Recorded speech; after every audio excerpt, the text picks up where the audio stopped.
By November 1943, the Battle of the Atlantic had undergone a transformation so profound that it could no longer be called a battle in any conventional sense. It had become an execution. The German U-boat force, which had brought Britain to the edge of starvation just months earlier during the spring convoy massacres, now faced technological and cryptographic dominance, so complete that survival had become a matter of statistical improbability rather than tactical skill. The numbers told the story with brutal clarity. In May 1943, German U-boat command, Befehlshaber der Unterseeboot, known simply as BDU, lost 41 submarines in a single month.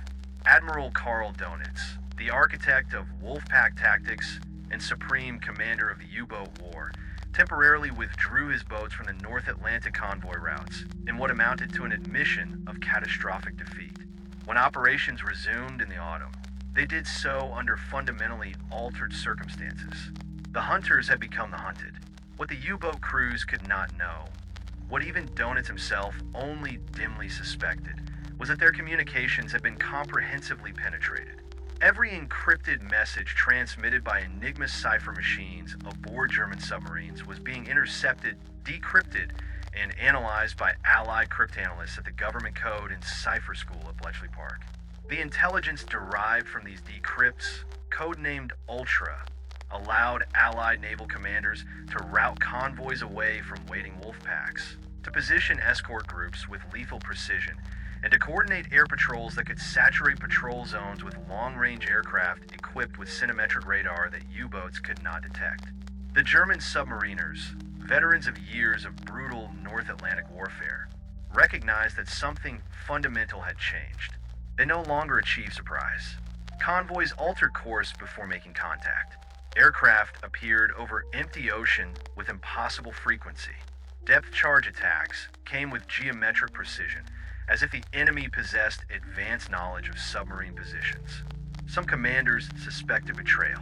Others blamed bad luck or the inevitable pendulum swing of technological advantage. None understood the complete extent of their compromise. Wolfpack Eisenbart, Ironbeard, assembled in Grid Square B-53, approximately 600 nautical miles west of Ireland, on November 18, 1943. The formation consisted of 7 Type 7C submarines, the workhorses of the German underwater fleet, each displacing 769-ton surface and capable of diving to depths exceeding 200 meters. Their mission: to intercept convoy on 207, westbound from Liverpool to Halifax, carrying essential supplies and military equipment to support Allied operations in the Mediterranean and Pacific theaters. This is the story of Wolfpack Eisenbart's final 4 days of operation. The decisions made by its commanders, the signals transmitted to BDU headquarters, the Allied intelligence apparatus that tracked its every movement, and the men who died in the freezing waters of the North Atlantic when the mathematical certainties of technological warfare finally caught up with tactical courage. Day 1, Assembly and Orders. The Atlantic in November is a realm of perpetual hostility. Storm systems march eastward in endless procession, generating seas that can exceed 40 feet from trough to crest. Wind velocities reach gale force with predictable regularity. Visibility collapses to near zero during rain squalls. Surface temperatures hover just above freezing. For submarines operating on the surface, and Type 7 boats spent most of their patrol time surfaced, where their diesel engines could propel them at 17 knots compared to barely 7 knots submerged on battery power. These conditions represented both tactical advantage and physical torment. U-628, commanded by Captain Lieutenant Heinrich Hazenschar, served as the Wolfpack's command boat. Hazenschar was 31 years old, a veteran of 2 years of Atlantic operations with 9 confirmed merchant ship sinkings to his credit. His boat had departed Brest on November 4th, transited the Bay of Biscay at night to avoid Allied air patrols, and spent 2 weeks crossing the Atlantic to the designated patrol area.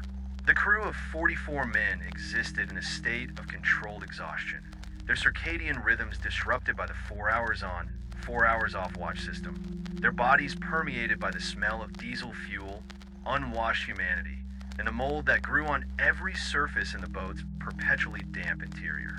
The assembly signal from BDU arrived at 0342 hours on November 18th, transmitted on the standard U-boat frequency of 16,950 kilohertz. The radio operator, a 23-year-old funk fighter named Klaus received the transmission in the boat's cramped radio room, a space barely larger than a closet located just aft of the control room. The message consisted of a 4-letter identifier followed by approximately 200 characters of encrypted text, groups of 5 letters that represented the output of the Enigma encryption system. Barend transcribed the message onto a standardized form, then carried it forward to the control room where Hazenshar and his watch officer stood near the periscope station. The decryption process required the boat's Enigma machine, a device resembling a typewriter housed in a wooden case, stored in the commander's tiny cabin.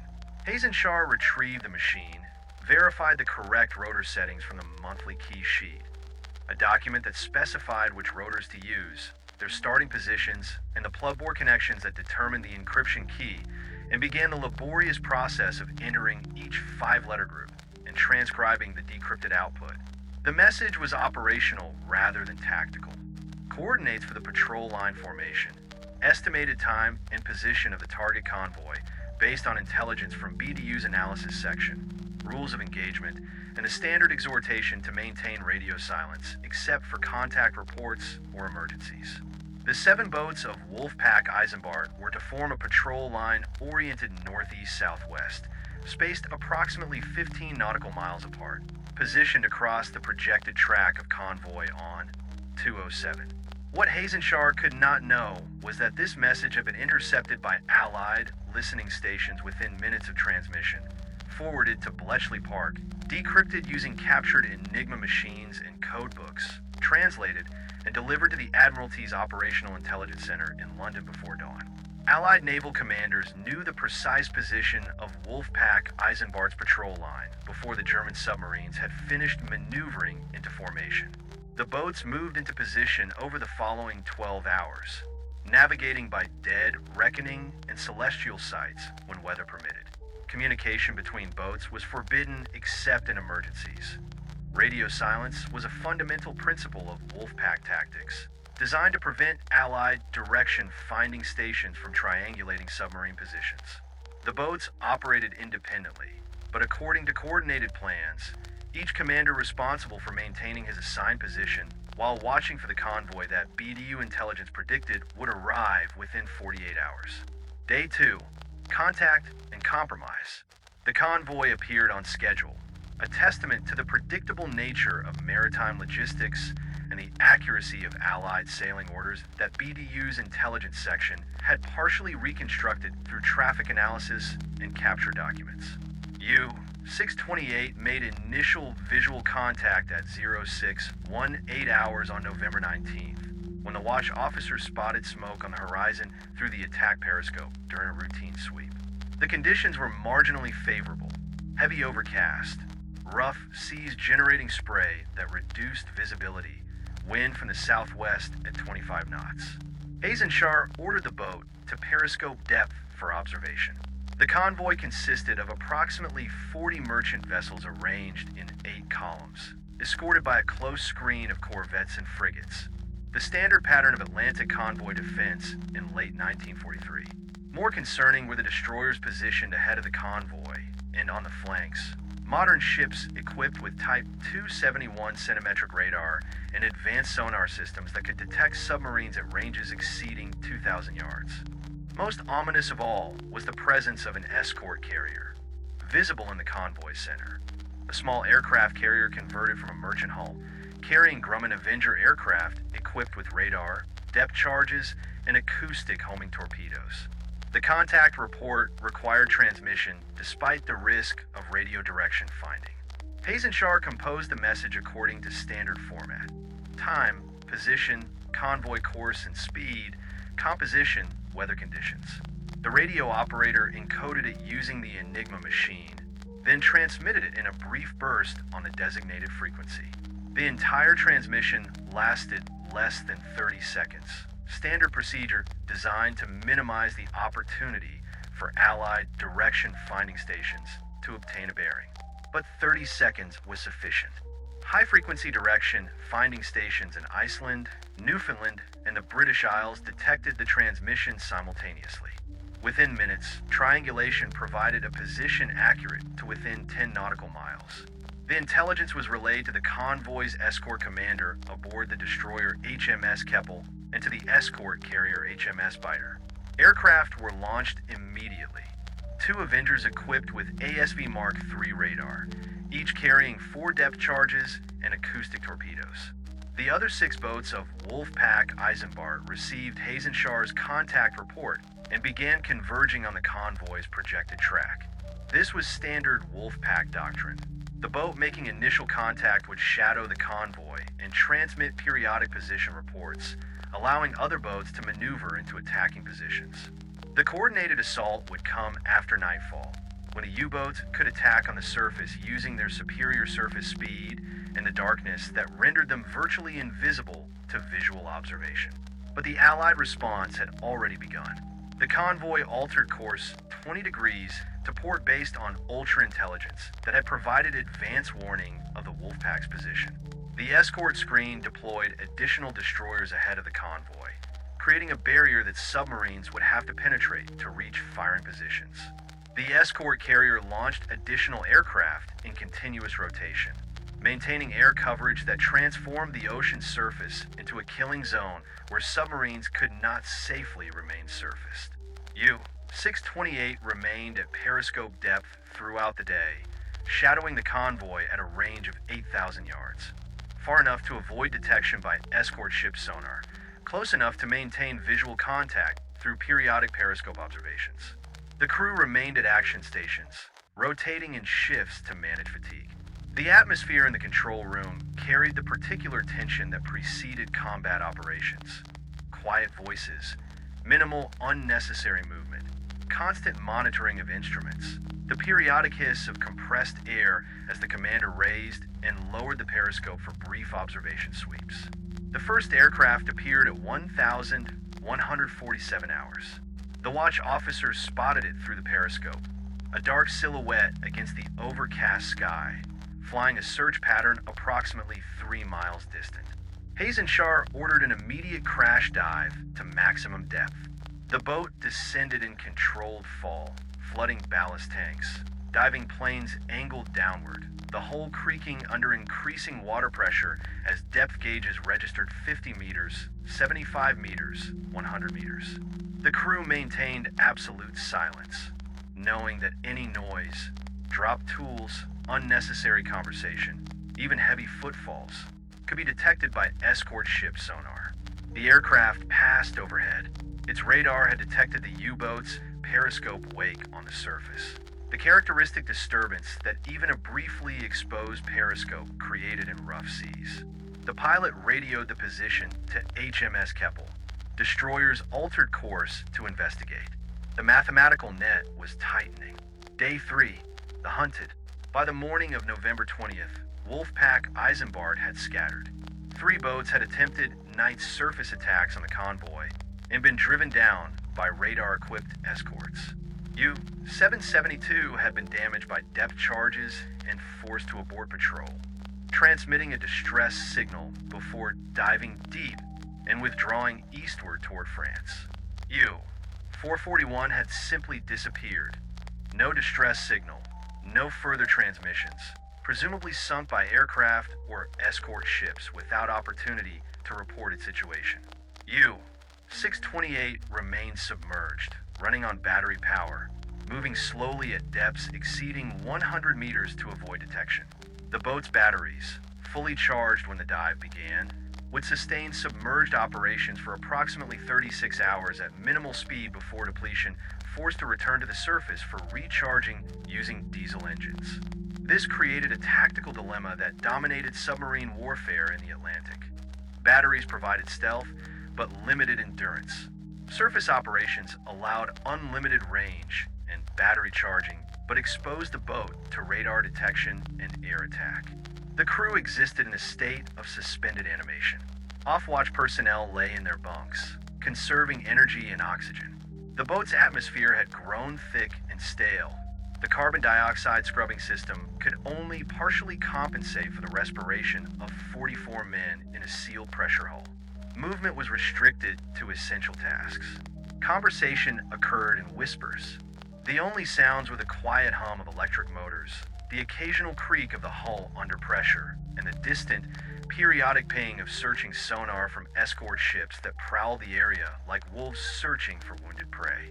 Hayes and Shar faced a decision that had become increasingly common for U-boat commanders in the war's latter stages: whether to continue the patrol or withdraw. Standing orders from BDU emphasized aggression and persistence. Donit's strategic doctrine held that even unsuccessful attacks forced the Allies to maintain extensive escort forces and delayed critical supplies from reaching their destinations. But tactical reality had evolved beyond the doctrinal assumptions of 1940.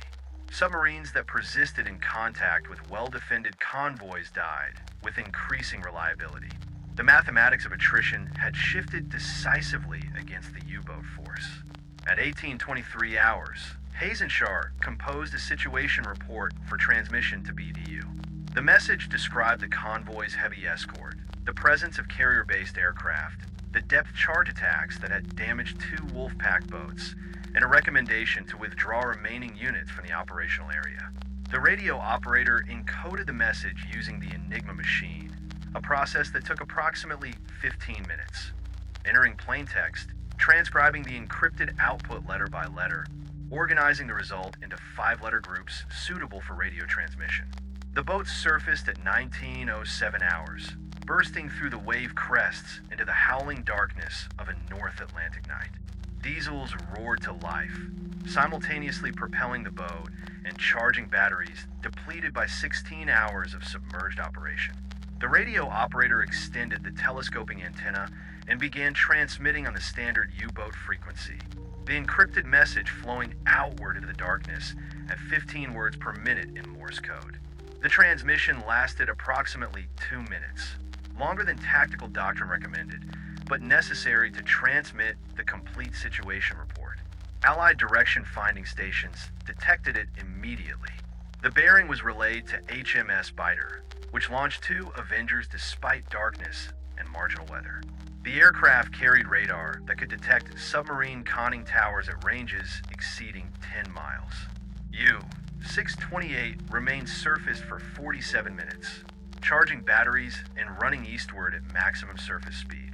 The radar contact appeared on the boat's METOX radar detector at 1954 hours, a warning signal that indicated an aircraft search radar had illuminated the boat.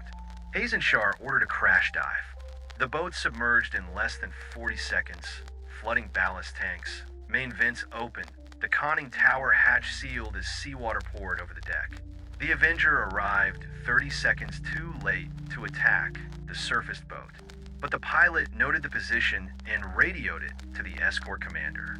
Destroyers were diverted to investigate. The hunt continued. Day 4, the final signal. November 21st dawned gray and violent, with seas running 20 feet and wind gusting to 40 knots. U-628 remained submerged, batteries nearly depleted, air quality degraded to the point where crewmen suffered headaches and nausea from carbon dioxide buildup. The boat had to surface soon, not as a tactical choice, but as a physiological necessity. The crew could not survive submerged indefinitely, regardless of enemy activity on the surface. The other surviving boats of Wolfpack Eisenbart faced similar circumstances. U-267 transmitted a brief status report at 0634 hours. Heavy damage from depth charges, unable to dive below 50 meters, withdrawing toward France. U-221 reported aircraft attacks and requested permission to abort patrol. U-952 made no transmission, its fate unknown, presumably lost with all hands. At BDU headquarters in Berlin, Admiral Donitz and his operations staff confronted the accumulating evidence of catastrophic failure. 7 boats deployed, 3 confirmed lost or severely damaged, the others scattered and ineffective. The target convoy unharmed and proceeding on schedule. The The staff officers analyzed patrol reports, consulted charts showing submarine dispositions, and drafted orders for the surviving boats. But the fundamental problem admitted no tactical solution. Allied technological and cryptographic superiority had rendered traditional Wolfpack tactics obsolete. The U-boats were dying faster than they could be replaced. Hayes and Shar brought U-628 to the surface at 1,143 hours, hoping that daylight and marginal visibility would provide some measure of protection against air attack. The boat emerged into driving rain and heavy seas, diesels struggling to life, bridge watch scanning the gray chaos for threats. The priority was battery charging. At least 4 hours of surface running were required to restore battery capacity sufficient for extended submerged operations.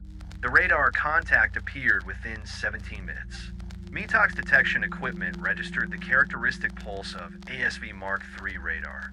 The aircraft was searching, had not yet detected the submarine, was perhaps 5 miles distant.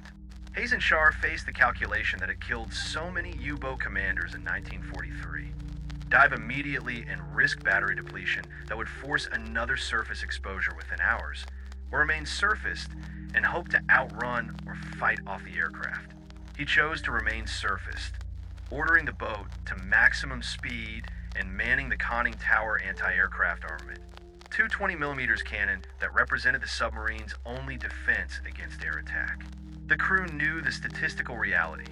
U-boats engaging aircraft in surface combat died with overwhelming frequency, but immediate diving offered no guarantee of survival either. Both options represented varieties of desperation rather than tactical alternatives. The Avenger emerged from the rain squall at 1,207 hours, radar having guided it precisely to the target. The pilot initiated his attack run from astern, flying at 200 feet, lined up on the submarine's wake.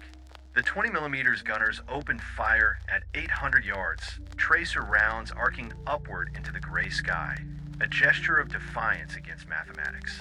The aircraft dropped 4 depth charges in a precise pattern, fused for shallow detonation, aimed to bracket the submarine regardless of whether it attempted to dive.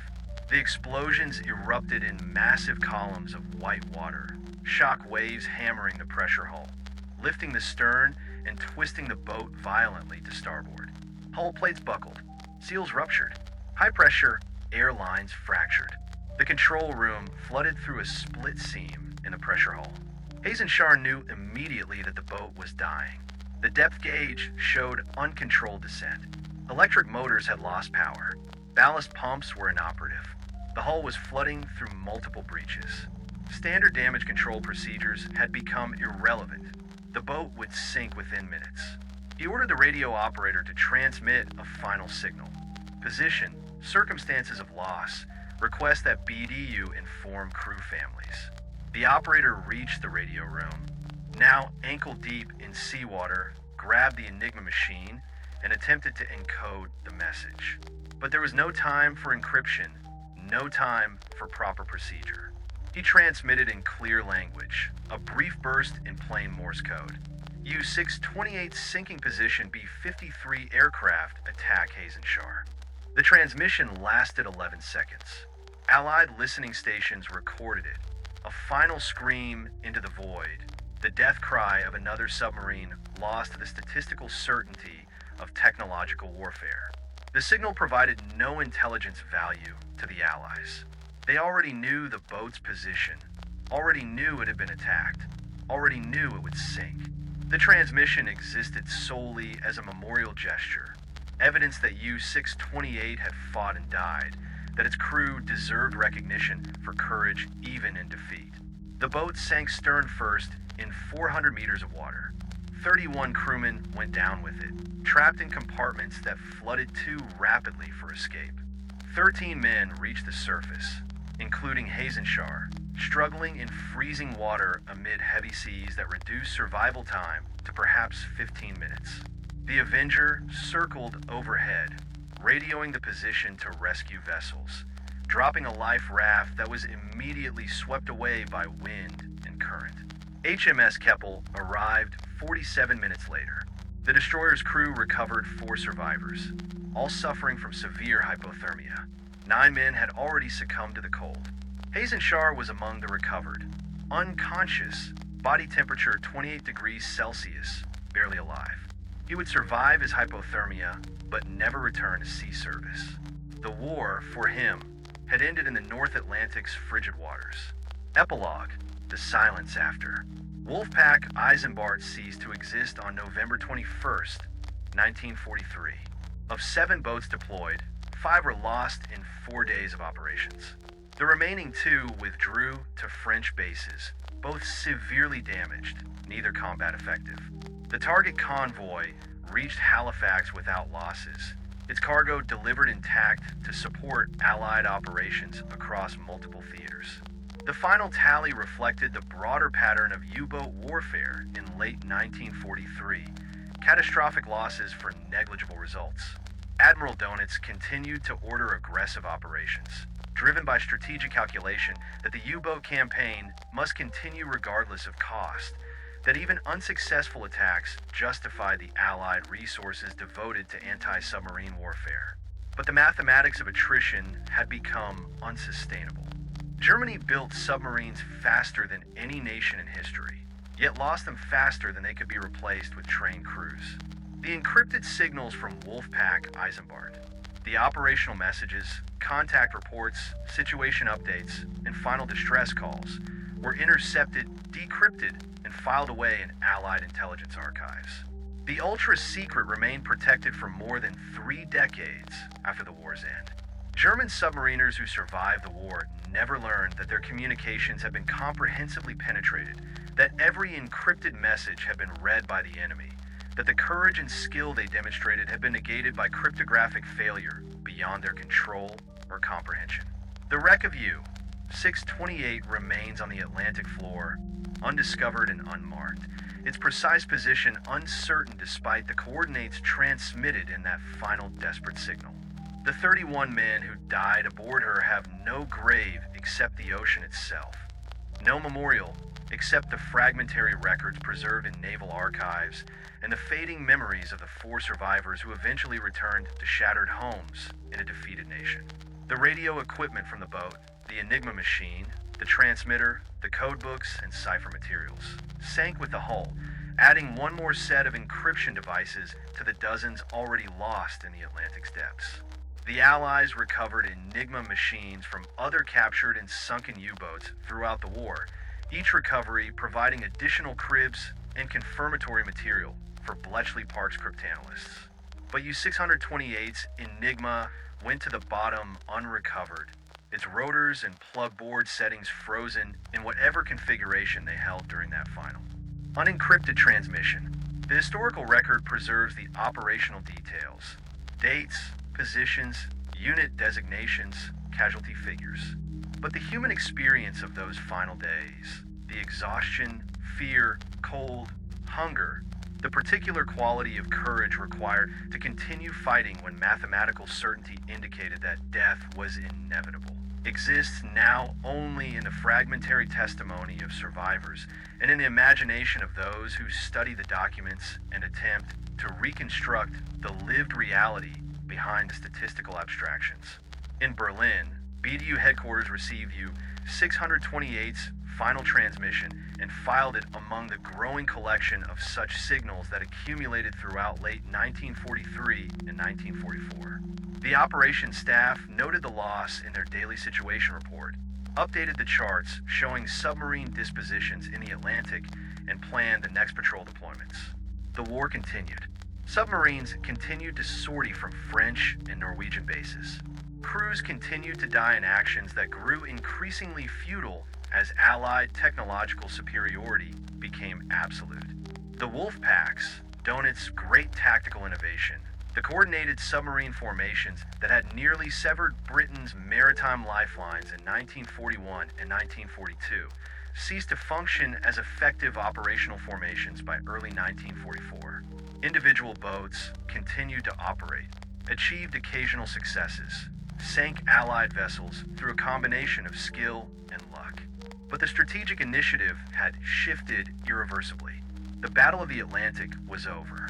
What remained was the slow, grinding execution of a submarine force that continued fighting because stopping would mean admitting complete defeat. Coda, the echo of steel. The last message from Wolfpack Eisenbart was not Hazenshaw's final distress signal, transmitted in clear language in the seconds before you, 6:28 sank. The last message was the silence that followed, the absence of transmissions from boats that would never report again, the empty radio frequencies where encrypted signals once flowed, the vacuum left by crews who had descended beneath the waves and would not return. Radio operators at BDU headquarters monitored those silent frequencies for days afterward, hoping for delayed transmissions from boats that might have survived, but maintained radio silence for tactical reasons. Standard procedure required waiting 7 days before declaring a boat missing, 14 days before presuming it lost. The families of crewmen entered a state of agonizing uncertainty, receiving terse official notifications that their sons, husbands, fathers were missing and that further information would be provided when available. That further information rarely came. The Atlantic kept its dead. Survivors were exceptional. Most submarine crews perished with their boats, drowned in flooded compartments or crushed by pressure when hulls imploded at depths beyond design limits. The lucky ones died quickly from explosive shock when depth charges detonated close aboard. The unlucky ones reached the surface and died slowly from hypothermia in water cold enough to kill in minutes. The encryption technology that was supposed to protect German submarine operations, the Enigma machines, the daily key settings, the complex rotor configurations, had failed completely without anyone recognizing the scope of failure. German signal security assumed that Enigma was unbreakable, that even if the Allies capture machines, they could not decrypt messages without knowing the daily settings, and that the number of possible settings was so vast that brute force cryptanalysis was impossible. Every assumption was wrong. The Allies had capture machines. They had captured codebooks. They had developed electromechanical computers specifically designed to test thousands of rotor configurations per hour. Most critically, they had recruited mathematicians brilliant enough to exploit the subtle weaknesses in German encryption procedures. Weaknesses so obscure that German cryptographers never suspected their existence. The result was intelligence dominance, so complete that it transformed naval warfare. Allied commanders knew where U-boats were positioned, where they were going, what they had been ordered to attack. Convoys could be routed around waiting wolfpacks. Escort groups could be positioned to intercept submarines with precision that seemed impossible without advanced knowledge. Because it was impossible without advanced knowledge, which the Allies possessed through ultra-decrypts of every operational message transmitted between BDU and submarines at sea. The crews of Wolfpack Eisenbart fought with courage against enemies they could see. The escort ships, the aircraft, the depth charges, and acoustic torpedoes. They never understood that the enemy they couldn't see, the cryptanalysts at Bletchley Park, the ultra-intelligence flowing to Allied naval commands, the mathematical certainty of their communications compromise, had already determined the outcome before the first shot was fired. This is what remains of Wolfpack Eisenbart. Casualty lists, intelligence files, the acoustic recordings of submarine propellers preserved on escort ship sonographs, the declassified ultra-decrypts that document every message the boats transmitted during their final days. The human beings who crewed those boats, who followed orders and maintained discipline and continued fighting against overwhelming odds, have become statistical abstractions in the historical accounting of the Battle of the Atlantic. Their final messages, encrypted signals flowing outward into the darkness, intercepted and decrypted and filed away by an enemy who could read their thoughts before their commanders finished encoding them, represent the fundamental tragedy of technological warfare. Courage and skill rendered irrelevant by systems so complex that the men who depended on them for survival could not perceive their failure until the sea closed over them and silence replaced the echo of encrypted transmissions that know. One would answer. The Atlantic absorbed them all. The war continued. The messages ceased. The silence remained.